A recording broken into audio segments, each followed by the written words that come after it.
we're here tonight, some of Russ's colleagues and myself, to recognize his achievements and contributions to Minnesota law enforcement and citizens of Minnesota as well as Baxter. It started out, frankly, right here in Baxter, Minnesota, at the Walmart in 2008, when Sgt Wicklund saw what he thought was a connection between individuals who are committing crimes throughout the state and in other states bordering Minnesota.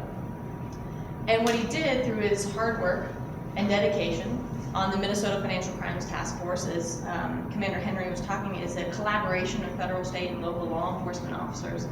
He gathered evidence. He gathered evidence in the form of receipts, video surveillance, photographs, and through the use of software like facial recognition software, he was able to identify suspects in these various fraudulent transactions that were going on in retail establishments throughout the state and in bordering states. And what he realized is there indeed was a connection because these were the same individuals who were committing these crimes all throughout the state and in other states. And it was only because of his work on the Financial Crimes Task Force, with all of the efforts and all of the information and resources that offers to one officer, he's able to put all this information together and realize that this is a case that's much larger than just fraudulent transactions that were being conducted in Baxter, Minnesota. And so in 2010, he met with Inspector Boucher, who also had been working on a case of these same individuals who were not just committing fraudulent transactions using counterfeit checks at retail stores like Walmart and Sam's Club. Inspector Boucher was looking into the same individuals for doing this at banks. And at banks, they were passing counterfeit checks, using fake identification documents, and doing fraudulent transactions there. We've had 18 of the defendants sentenced so far.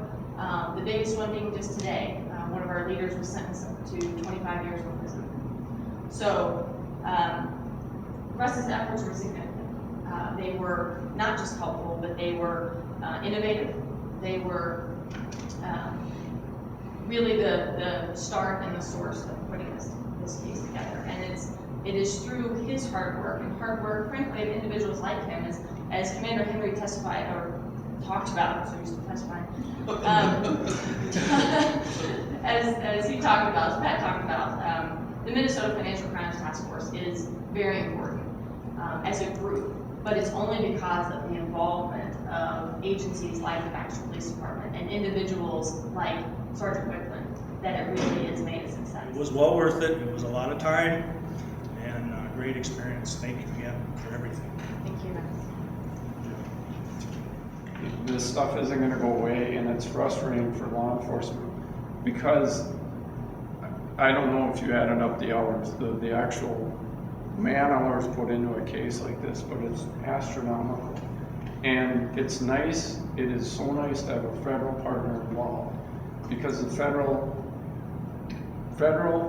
time is, Mr. Boucher was explaining it, if you're sentenced to federal time, that's what you do. You get 25 years, you get 25 years.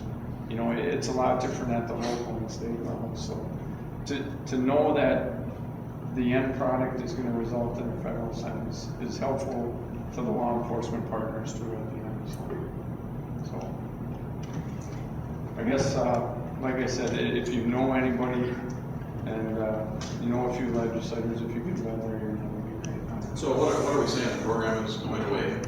No, the program is still around, but it's funded right now, Commander, down to $300,000, which is not enough to get them through. What they're down to basically 5 local partners like us, like we were part of. Where at the peak it was 10. The levels have just dropped so much that cities like us just can't fiscally justify continuing on the partnership. The task force will be around until next June on that kind of shoestring budget, but you know, it's beyond that it's kind of in jeopardy. And then